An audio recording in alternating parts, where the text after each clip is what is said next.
Hello students, कैसे हो आप लोग। आज बहुत दिनों के बाद हमारी मुलाकात हो रही है। तो आज हम कक्षा 11वीं बायोलॉजी की बुक है एनसीईआरटी की, ठीक है, वो हम आज स्टार्ट कर रहे हैं। तो इसके अंदर पहला जो चैप्टर है वो है जीव जगत, लेसन नंबर फर्स्ट।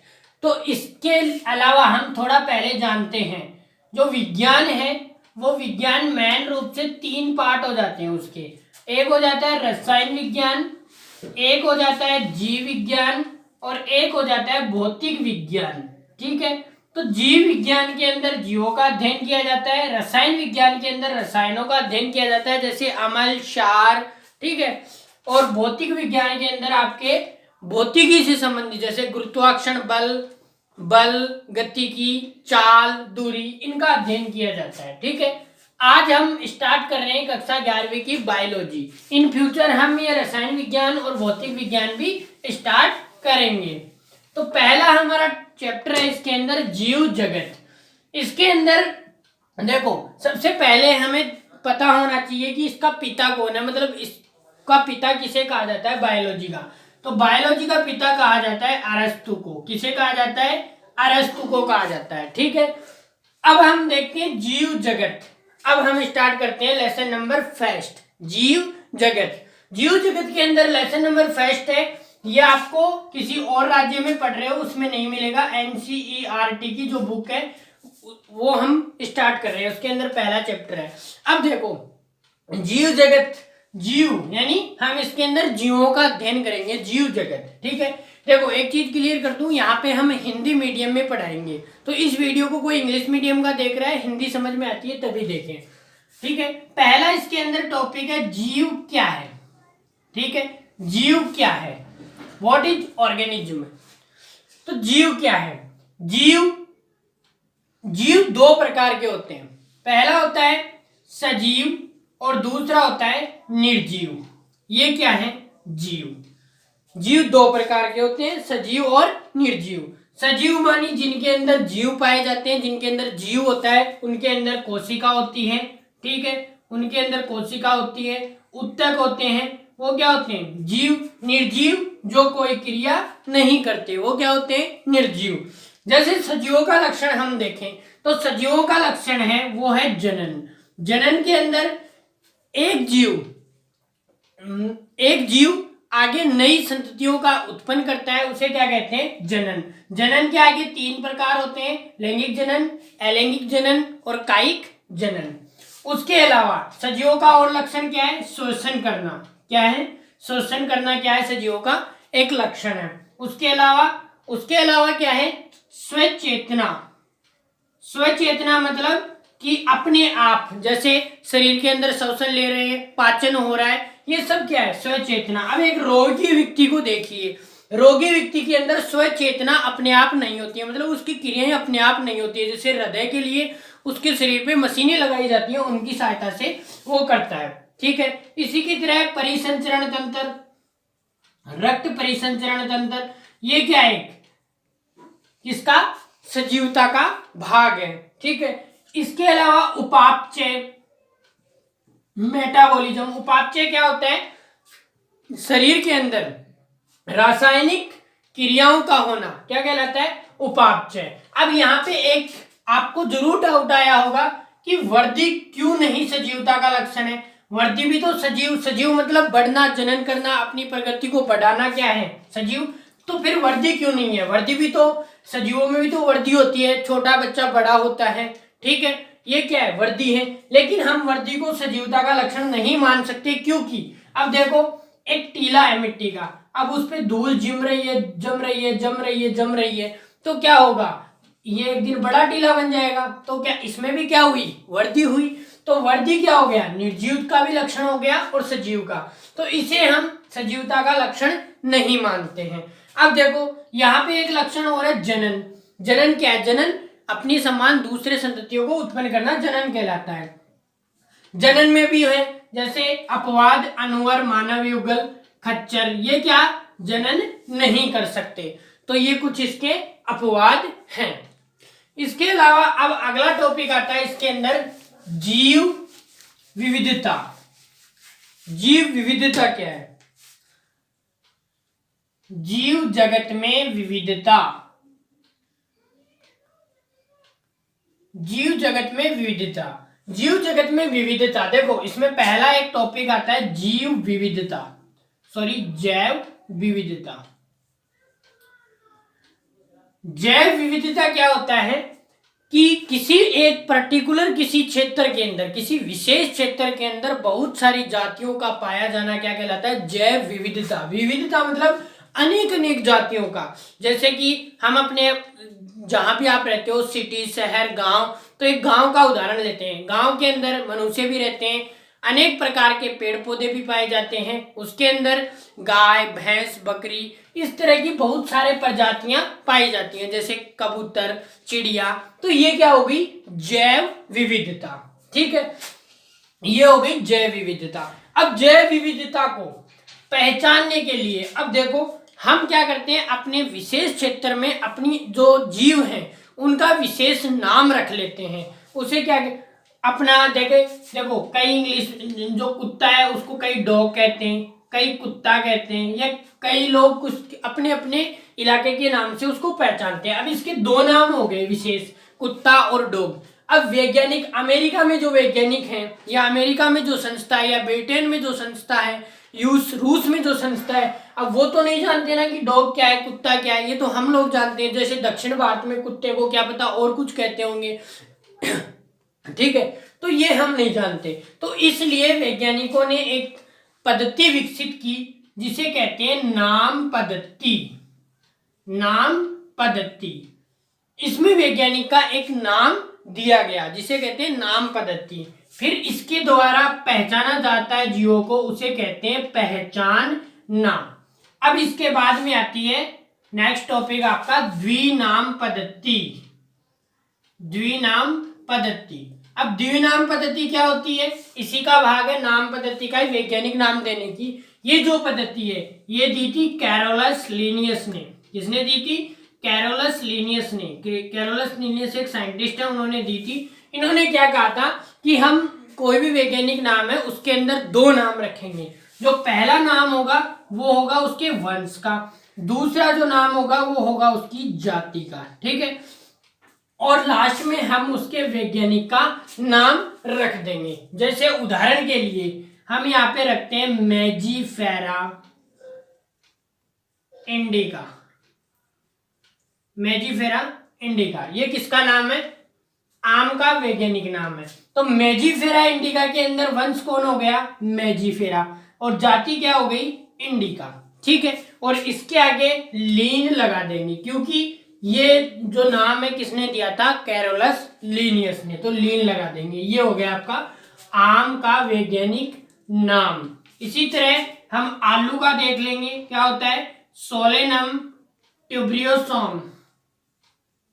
ट्यूब्रियोसोम, ठीक है, ये हो गया आपके आलू का। तो इसमें वंश कौन है, कौन है वंश, सोलेनम, और जाति क्या है, ट्यूब्रियोसोम। ठीक है, अब देखो ये हमने सीख लिया कि द्विनाम पद्धति कैसे दी जाती है। अब इसके अंदर भी इसके भी कुछ नियम है लिखने के। जैसे लैटिन भाषा में यदि हम इनको लिखेंगे तो हमें इनको तिरछा लिखना है। ठीक है, यदि हम इनको पेन की सहायता से लिखेंगे तो इनको अंडरलाइन करके लिखना है इस तरह से। ठीक है, अलग अलग अंडरलाइन करना है इस तरह से। ये कुछ इनके नियम है। अब चलते हैं कि द्विनाम पद्धति तो हमने दे दी। अब देखो इसमें कितने सारे आ गए, पादप भी इसी के अंदर आ गए, जंतु भी इसी के अंदर आ गए, तो ये सारा मामला क्या हो जाएगा, मिक्स हो जाएगा। तो वैज्ञानिकों ने क्या किया, ये देने के लिए एक अलग दो इसमें संस्थाएं बना दी। एक बनाई ICBN और एक बनाई ICZN। ठीक है, इस ICBN का पूरा नाम होता है international code of botanical nomenclature.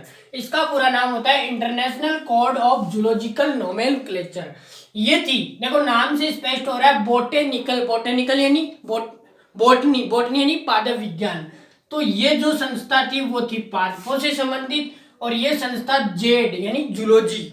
तो जेड किससे संबंधित है, ये जंतुओं से। इसका वैज्ञानिक नाम दोबारा एक बार बताता हूं, full form international code of botanical nomenclature, international code of zoological nomenclature. ठीक है, इसके बाद अब ये यहां तक कंप्लीट। अब यहां तक हमने सीख लिया कि वैज्ञानिक नाम कैसे दिया जाता है, क्यों दिया जाता है, ये सारी चीजें। अब देखो, अब एक नया टॉपिक आता है वर्गीकरण। वर्गीकरण क्या होता है, नाम से स्पष्ट है। वर्गीकरण इंग्लिश में इसको कहते हैं क्लासिफिकेशन।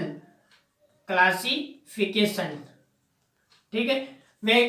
वर्गीकरण, वर्गीकरण क्या होता है, किसी भी जीवों को अब देखो बहुत सारे जीव हो गए, बहुत सारे पादप हो गए, जैसे कुछ जल में रहने वाले, कुछ उभयचर हो गए, कुछ स्थल पर रहने वाले, ठीक है, कुछ उड़ने वाले, ऐसे ही कुछ पादपों के अंदर जल में तैरने वाले, जल के अंदर रहने वाले, जल के पृथ्वी पर उगने वाले, मरुस्थल पर उगने वाले। तो इन सारी चीजों को हमें क्या करना, पढ़ना एक साथ असंभव है। तो वैज्ञानिकों ने एक रास्ता निकाला, उन्होंने क्या किया, वर्गीकरण पद्धति को विकसित किया। ठीक है, वर्गीकरण पद्धति को विकसित किया तो इन्होंने इस वर्गीकरण को अलग अलग भागों में बांटा। जैसे सबसे पहले इन्होंने क्या किया, जगत बनाए, जगत। ठीक है, जगत के बाद इन्होंने क्या बनाया, संघ बनाया।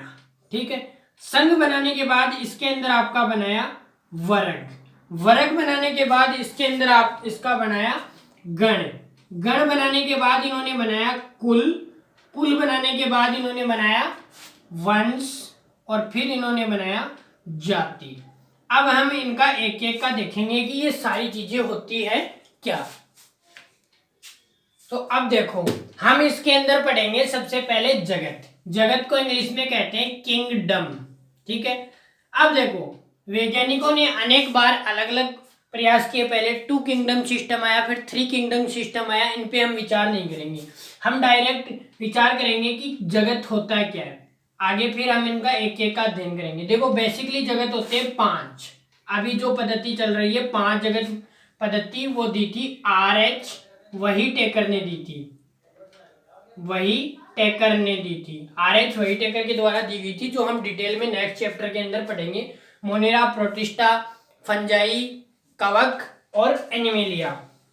तो जगत क्या होता है, देखो सबसे पहले क्या किया गया वर्गीकरण के दौरान, जगत मतलब कि इनको, जैसे मान लो कि एक जीव है, जीवों को अलग जगत में रख दिया गया एनिमेलिया, शैवालों को अलग जगत में रख दिया गया, मतलब ज्यादा आगे विभेदन नहीं किया। कवकों को अलग में रख दिया गया। उसके बाद मोनेरा के अंदर बैक्टीरिया को रख दिया गया। ठीक है, उसके बाद प्रोटिस्टा के अंदर अलग जीवों को रख दिया गया। मतलब मोटा मोटा यहाँ पे एक वर्गीकरण कर दिया गया। इसे कहते हैं जगत। मतलब ऊपर ऊपर एक में जीवों को, एक में शैवालों को, कवक को, मतलब ऊपर ऊपर से बाह्य संरचना को देखकर। अब देखो, अब जैसे मान लो हम यहाँ पे एक उदाहरण लेते हैं आगे, संघ। अब संघ क्या होता है, संघ के अंदर क्या किया गया कि जैसे मान लो यहाँ पे हम उदाहरण लेते हैं एनिमेलिया का, क्योंकि आपको वो ज्यादा अच्छे से समझ में आएगा। अब एनिमेलिया यानी जीवों का। अब जीवों के अंदर भी बहुत सारे आ गए, जैसे सांप, ठीक है, बिल्ली, कुत्ता, शेर, तितली, ये सारी चीजें आ गई। तो इन्होंने क्या किया, फिर इनको और अलग विभेदन कर दिया। इसे क्या कहते हैं, संघ। जैसे कि एनिमेलिया के अंदर एनेलिडा, आर्थ्रोपोडा, ठीक है, आर्थ्रोपोडा, हेमिकोर्डेटा। तो इस तरह के इन्होंने और संघ बना दिए, पोरीफेरा। अब इनके अंदर देखो, अब जैसे हम आर्थ्रोपोडा को लेते हैं। आर्थ्रोपोडा क्या है, विश्व का सबसे बड़ा संघ है। इसके अंदर लगभग कीट पतंगे आते हैं। ठीक है, तो अब इसके अंदर देखो, इसके अंदर आपकी तितली आती है, और कौन आते हैं, बिच्छू आते हैं। ठीक है, तो क्या किया गया, अब क्या हुआ कि ये तितली उड़ने वाली है, बिच्छू बिना उड़ने वाला है, तो इसको फिर अलग अलग और विभाजित कर दिया गया। उसे क्या कहते हैं, वर्ग। ठीक है, उसे क्या कहते हैं, वर्ग। अब इसको अलग अलग विभाजित कर दिया गया, जैसे तितली को और बिच्छू को, तो उसे क्या कहते हैं, वर्ग। अब गण के अंदर क्या हुआ कि इसमें फिर अलग अलग प्रकार की तितली, एक तितली का उदाहरण लेते हो, जैसे एक रंगीन तितली, एक व्हाइट कलर की तितली। तो इस तरह से गण का अलग अलग विभेदन कर दिया गया। उसके बाद आता है कुल।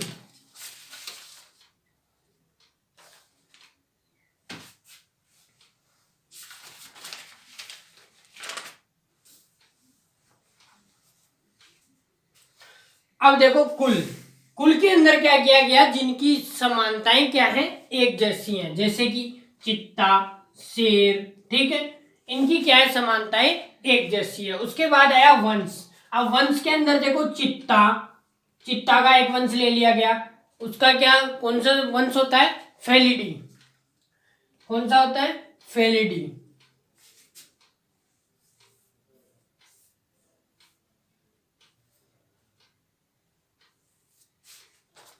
चित्ता का कौन सा वंश होता है,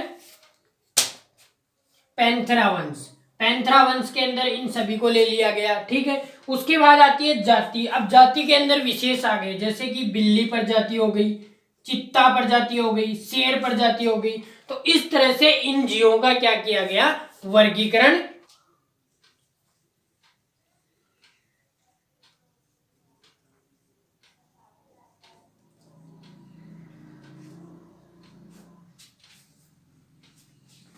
अब अगला जो हमारा आता है वो आता है नेक्स्ट टॉपिक इस पार्ट का, वर्गीकी सहायता साधन। वर्गीकी सहायता साधन क्या होते हैं, देखो इनके अंदर जीवों को या पादपों को अलग अलग तरह से रखा जाता है, उसे कहते हैं वर्गीकी सहायता साधन। जैसे उदाहरण के लिए पहला इसमें आता है, वो आता है हर्बेरियम। हर्बेरियम, हर्बेरियम क्या होता है, हर्बेरियम के अंदर ये पादपों का बनाया जाता है, ठीक है, पादपों का बनाया जाता है। अब किसी पादप का आपको वर्गीकरण करना है, किसी भी पादप का आपको उसके बारे में बताना है, तो आप उसकी एक पत्ती लीजिए, उसको सुखाइए और अपनी जो फाइल है उसमें लगाइए। अब उसमें आपने कहाँ से एकत्रित किया उसका नाम, किसने एकत्रित किया उसका नाम, पेड़ जो कौन सा पादप है उसके वैज्ञानिक का नाम, ठीक है, उसकी जगह है और किस दिन आपने एकत्रित किया, ये सारी चीजें किसमें लिखी जाती हैं, हर्बेरियम के अंदर लिखी जाती हैं। अब दूसरा आता है कौन सा, वनस्पति उद्यान।